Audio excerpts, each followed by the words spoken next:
নমস্কার বন্ধুরা, quick learning চ্যানেলে সবাইকে স্বাগত জানিয়ে এই মুহূর্তে দারুণ একটি আপডেট দেব। রাজ্যে আবারও নতুন করে স্বনির্ভর দলের মহিলাদের চাকরির আপডেট বেরিয়ে এসেছে। খুব রিসেন্ট এই আপডেটটি বেরিয়ে এসেছে 4/8/2025, মানে গতকাল থেকে আবেদনটি শুরু হয়েছে আর আবেদনটি চলবে 19/8/2025 পর্যন্ত। এখানে 25 থেকে 40 প্রত্যেকটি ক্যান্ডিডেট আবেদন করতে পারবে। প্রার্থীদের উচ্চ মাধ্যমিক পাস থাকলেই তোমরা আবেদনযোগ্য। আর এখানে কিন্তু আবেদন করতে কোনো প্রকার আবেদন মূল্য সাবমিট করতে হবে না তোমাদের, সম্পূর্ণ বিনামূল্যে আবেদনের ফর্মটি ডাউনলোড করে সমস্ত ডকুমেন্টস অ্যাটাচ করে নির্দিষ্ট ঠিকানায় 19/8/2025 মধ্যে তোমাদের পাঠিয়ে দিলেই হবে। প্রার্থীদের রিটেন টেস্টের ভিত্তিতে এখানে নিয়োগটি করা হবে। রাজ্যে একের পর এক এরকম আপডেটস প্রকাশিত হয়ে আসছে। এবার কিন্তু নতুন আরেকটি ডিস্ট্রিক্টে প্রচুর শূন্যপদে নিয়োগ করা হচ্ছে। CA মানে কমিউনিটি অডিটর্স পদে স্বনির্ভর দল থেকে, মানে আনন্দধারা প্রকল্পের আন্ডারে। তো চলো আমি ডিটেলসে বলে দিচ্ছি তোমরা কিভাবে আবেদন করবে। ভিডিওটি খুবই ইম্পর্টেন্ট হতে চলেছে, পুরো ভিডিও অবশ্যই দেখবে।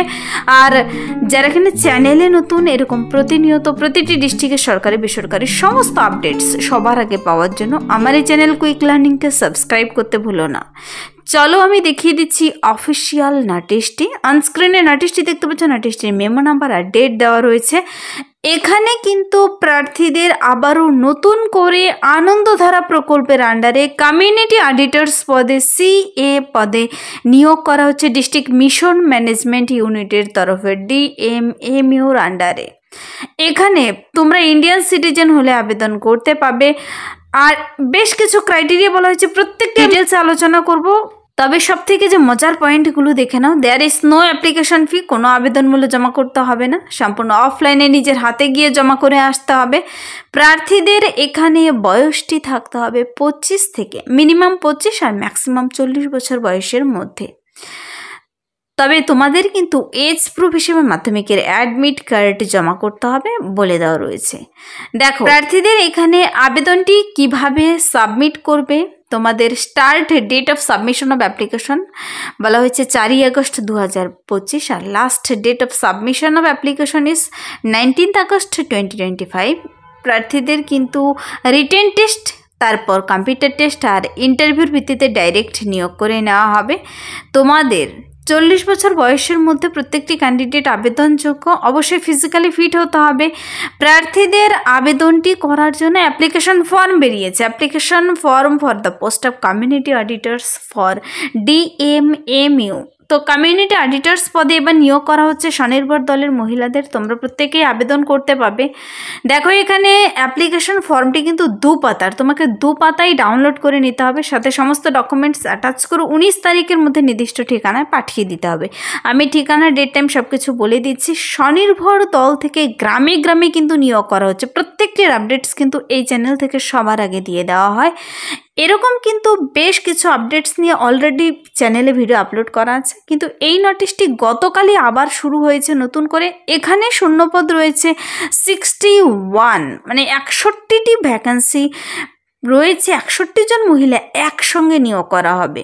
তো সেই হিসাবে এখানে কিন্তু খুব ভালো ভ্যাকেন্সি রয়েছে। প্রার্থীদের দেখো বলা হয়েছে interested candidate will have to submit their applications as per the prescribed application format attached here with and required self-attest copies of documents। সমস্ত সেলফ অ্যাটেস্ট কপিগুলো তোমাকে সাবমিট করতে হবে। কী কী সাবমিট করবে আমি বলে দিচ্ছি। তো সব কিছু সাবমিট করার পর তোমাকে কিন্তু সেই নির্দিষ্ট ড্রপ বক্সে সিল করা খামের ভিতর ভরে ড্রপ বক্সে পাঠিয়ে দিতে হবে ওয়ার্কিং ডেতে, কোনো ছুটির দিনে নয়। 4/8/2025 থেকে 19/8/2025 মনে রাখবে। আবেদনের জন্য ডাইরেক্ট লিঙ্ক আমি বলে দিব, তোমাদের ভিডিওর এন্ড পর্যন্ত অবশ্যই থাকবে। চলো আমি আগে অ্যাপ্লিকেশন ফর্মটি দেখিয়ে দিচ্ছি। বলা হয়েছে এখানে পোস্ট অ্যাপ্লাইড ফর কমিউনিটি অডিটর্স, যে পদে নিয়োগ করা হচ্ছে মনে রাখবে কমিউনিটি অডিটর্স 61 ভ্যাকেন্সি। তো তার জন্য প্রার্থীকে ওপরে একটি কালার ফটো লাগাতে হবে। অবশ্য ফটো কিন্তু খুবই ইম্পর্টেন্ট একটি বিষয়, 6 মাসের পুরনো ফটো লাগাবে না, রিসেন্ট তোলা কালার ফটো দেবে। নেম অফ দ্য অ্যাপ্লিক্যান্ট লিখবে mother's name of the applicant. দেখো এখানে মাদার্স নেম চাওয়া হয়েছে, father's name, date of birth দেবে। এজ 1/1/2025 অনুযায়ী তোমার বর্তমান বয়স কত। Details as member of the SSG member যে তুমি রয়েছো তার ডিটেলস ভরে দেবে। রিলিজিয়ন, কাস্ট, মেল না ফিমেল, অবভিয়াসলি এখানে ফিমেল ক্যান্ডিডেটরা আবেদনযোগ্য। পার্মানেন্ট অ্যাড্রেস দেবে, আর communication address, EPIC number, Aadhaar number, email ID, contact number দেবে। এডুকেশনাল কোয়ালিফিকেশনের ঘরগুলো ভরে দেবে। তুমি মাধ্যমিক উচ্চ মাধ্যমিক কী কী পরীক্ষা পাশ করেছো, শুধু 3টি ঘরই দেওয়া রয়েছে। Year passing, school, college, board, total marks, marks obtain, division. Computer knowledge রয়েছে কিনা দেবে। ওয়ার্কিং এক্সপিরিয়েন্স ইফ এনি যদি থাকে দেবে। কোন সংস্থায় কাজ করেছো দেবে। তারপর কি কি ডকুমেন্টস তোমাকে এনক্লোজ করে দিতে হবে তাও কিন্তু সুন্দর করে বলে দেওয়া রয়েছে। অবশ্যই ধ্যান দিয়ে দেখবে, কেন কি একটি ডকুমেন্টস মিসিং হয়ে গেল, হতে পারে তোমার অ্যাপ্লিকেশন ফর্মটি ক্যান্সেল হয়ে গেল। তো যে সমস্ত ডকুমেন্টসগুলো লাগবে, তোমার কোয়ালিফিকেশনের প্রুফ লাগবে, তুমি কোন কোন এক্সামে পাস করেছো তার ডকুমেন্টস, সেলফ অ্যাটেস্ট ডকুমেন্টসগুলো সাবমিট করবে। কম্পিউটার সার্টিফিকেট যদি থাকে অবশ্যই দেবে। এজ প্রুফ দেবে, এজ প্রুফ হিসেবে মাধ্যমিকের অ্যাডমিট কার্ড। রেসিডেন্সিয়াল প্রুফ দেবে, ওয়ার্কিং এক্সপিরিয়েন্স যদি থাকে দেবে। তো এই সমস্ত ডকুমেন্টস অ্যাটাচ করে খামের ভিতর ভরে তারপর ডিক্লারেশনটি পড়ে যে উপরে সমস্ত তথ্য সঠিক, যদি কোথাও কোনো মিস ইনফরমেশন কিংবা রং ইনফরমেশন থাকে পরবর্তীতে কিন্তু তবে তা ক্যান্সেল হবে। তো সব কিছু সঠিকভাবে দেবে, দিয়ে নিচে সিগনেচার, ডেট, প্লেস দিয়ে দুপাতার ফর্মটি পূরণ হয়ে গেল। পূরণ করে সমস্ত ডকুমেন্টস অ্যাটাচ করে খামের ভিতর ভরে খামের উপর লিখে দেবে তুমি কোন পদের জন্য আবেদন করছো।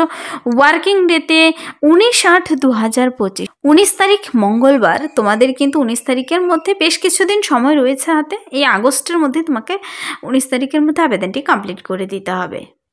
তো এখানে এবার প্রশ্ন হচ্ছে, দেখো আবেদনটি তো করলে, তুমি আবেদনটি করার পর তোমাদের দেখে নিতে হবে criteria for rejection of application. তো ক্রাইটেরিয়াগুলো অবশ্যই বলে দিচ্ছি আমি। Number of CS to be engaged, কতজনকে এনগেজড করা হবে, 61, 61 জন মহিলা নিয়োগ করবে। Application submitted through other mode than prescribed, এই যে প্রেসক্রাইবড ফর্ম রয়েছে তাছাড়া তুমি অন্য কোনো মোডে যদি অ্যাপ্লিকেশন ফর্ম জমা করতে চাও তা কিন্তু ক্যান্সেল হবে। অনলি বাই হ্যান্ড কিংবা সেই নির্দিষ্ট ড্রপবক্সে নিজে গিয়ে জমা করবে, অনলাইনে কিংবা ইমেলে কেউ পাঠাবে না। Application submit after last date mentioned in the notification, last ডেটের আগে যেন পৌঁছে যায়, 19 তারিখের আগেই যেন পৌঁছে যায় তোমাদের অ্যাপ্লিকেশন ফর্মটি। পরে গেলে কিন্তু কর্তৃপক্ষ দায়ী থাকবে না, ক্যান্সেল হয়ে যেতে পারে। তোমার বয়স 25 থেকে 40 বছর বয়সের মধ্যেই হতে হবে, কোনো রং ইনফরমেশন দেবে না। আর সেই সমস্ত ক্রাইটেরিয়া, এডুকেশনাল কোয়ালিফিকেশনের ক্রাইটেরিয়াগুলো যেন ম্যাচ করে, তবেই তুমি ডাক পাবে। দেখো এখানে কি কি বলা হয়েছে, এবার আমি ডিটেলসে এক এক করে বলে দিচ্ছি। নাম্বার 1 পয়েন্ট হলো মাস্ট বি আ ওমেন, অবশ্যই একজন মহিলা ক্যান্ডিডেট হতে হবে। And an active member of an active SSG under NRLM for at least 2 years from the date of the issuing notice. নোটিশটি যে বেরিয়ে এসেছে সেই অনুযায়ী 2 বছরের অ্যাটলিস্ট তোমাকে NRLM এর আন্ডারে এসএসজি মেম্বার থাকতে হবে, তবেই তুমি আবেদন করতে পারবে। মানে স্বনির্ভর দল, আনন্দধারা, তুমি যা বোঝো এসএসজি গ্রুপ তার মেম্বার হতে হবে তোমাকে। মহিলা ক্যান্ডিডেট হতে হবে। Must have a member code and entered NRLM MIS, তোমাকে অবশ্যই কিন্তু সেই NRLM কোড থাকতে হবে। মিনিমাম 25 থেকে 40 বছর বয়সের মধ্যে হতে হবে। এডুকেশনাল কোয়ালিফিকেশন একটি ইম্পর্টেন্ট পয়েন্ট। দেখো বলা হয়েছে অ্যাটলিস্ট হায়ার সেকেন্ডারি থাকলেই হবে। কমার্স ব্যাকগ্রাউন্ডে যদি থাকে অগ্রাধিকার পাবে, অথবা তুমি যদি BA পাস করে থাকো, গ্র্যাজুয়েট ইন অ্যানি স্ট্রিম, যে কোনো শাখা BA পাস করা থাকলেই তুমি আবেদনযোগ্য। তবে বলা হয়েছে এখানে হায়ার কোয়ালিফিকেশন যাদের রয়েছে তোমরা অগ্রাধিকার পাবে, মানে তোমাদের আগে ডেকে নেবে। বেসিক কম্পিউটার নলেজ থাকতে হবে প্রার্থীদের, যেমন MS ওয়ার্ড, এক্সেল, এই সমস্ত কাজগুলো জানা থাকতে হবে। তো ক্যান্ডিডেটকে কিন্তু ক্লিয়ার নলেজ থাকতে হবে বুককিপিং এবং অ্যাকাউন্টিং বিষয়ে, মানে হিসাব টিসাব বিষয়ে তোমাকে জানা থাকতে হবে। ফিজিক্যালি ফিট হতে হবে, আর ভিলেজে তোমার কাজ করার ইচ্ছুক থাকতে হবে অবশ্যই।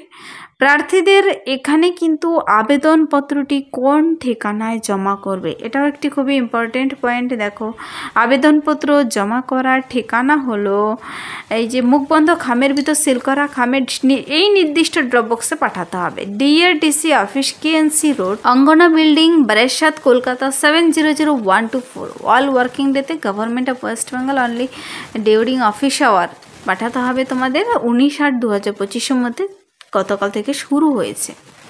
তো প্রার্থীদের এই যে নিয়োগটি করা হচ্ছে, নিয়োগটি কোথায় করা হচ্ছে দেখো, এই নোটিফিকেশনটা বেরিয়ে এসেছে নর্থ 24 পরগনা থেকে। কিন্তু নর্থ 24 পরগনায় এবার CAS পদে নিয়োগ করা হচ্ছে 61 জন কর্মী DMMOর আন্ডারে। প্রার্থীদের কিন্তু এখানে ফর্ম অ্যাভেলেবেল রয়েছে এই ওয়েবসাইটে। তোমরা যদি ফর্মের ডাইরেক্ট লিঙ্ক পেতে চাও কমেন্টসে জানাতে পারো, তার লিঙ্ক আমি ভিডিও নিচে ডিসক্রিপশন বক্সে দিয়ে রাখবো, অথবা সংস্থার অফিসিয়াল ওয়েবসাইট। আমি কিন্তু প্রত্যেকটি ভিডিওর শেষে অফিসিয়াল ওয়েবসাইট সহ দেখিয়ে দিই, তোমাদের বুঝতে কোথাও অসুবিধা হবে না আশা রাখি। এই ওয়েবসাইটে গিয়ে তুমি নিজেও ডাউনলোড করে দেখে নিতে পারো। তো প্রার্থীদের রিটেন টেস্ট হচ্ছে দেখো 60 মার্কসের, যেখানে business arithmetic 10 marks, basic English 10 marks, cooperative movement সংঘ কোঅপারেটিভে 10 নম্বর, বুককিপিং অডিটিং মানে তোমার সেই SSC বিষয় সম্পর্কিত কিন্তু রয়েছে 30 নম্বর। তো সেভাবে 60 নম্বর থাকছে, 20 নম্বর কম্পিউটার টেস্ট আর 20 নম্বর ইন্টারভিউ। প্রার্থীদের কোনো প্রকার TADA প্রদান করা হবে না সিলেকশন প্রসেসের সময়, মানে যাতায়াতের ভাড়াটা প্রদান করা হবে না। প্রতিদিন তোমাকে 500 টাকা পার ডে বেতন দেবে কিন্তু। তো কতদিন ট্রেনিং করতে হবে সেই সমস্ত বিষয়গুলো দেখে নেবে। অ্যাটলিস্ট 26 দিন কাজ করতে হবে তোমাকে। 500 টাকা পার ডে বেতন থাকছে এখানে। এছাড়াও বিভিন্ন কিন্তু ট্রাভেলিং অ্যালাউন্স দিয়ে থাকে, তোমরা তা দেখে নেবে। যদি নোটিশটির কিংবা অ্যাপ্লিকেশন ফর্মে ডাইরেক্ট লিঙ্ক পেতে চাও কমেন্টসে জানাবে, তার লিঙ্ক আমি ভিডিও নিচে ডিসক্রিপশন বক্সে দিয়ে রাখবো, অথবা তুমি নর্থ 24 পরগনার অফিসিয়াল ওয়েবসাইটে ভিজিট করে দেখে নিতে পারো। তো এই ছিল এই মুহূর্তের একটি দুর্দান্ত আপডেটস। যদি ভিডিওটি ভালো লাগে লাইক করে দেবে, বন্ধুদের সাথে প্রচুর শেয়ার করে দেবে। প্রত্যেকটি ডিস্ট্রিক্টের আপডেটস, সরকারি বেসরকারি সমস্ত চাকরির বিজ্ঞপ্তি সবার আগে দেখে নেওয়ার জন্য আমার এই চ্যানেল কুইক লার্নিংকে সাবস্ক্রাইব করতে ভুলো না। Thank you.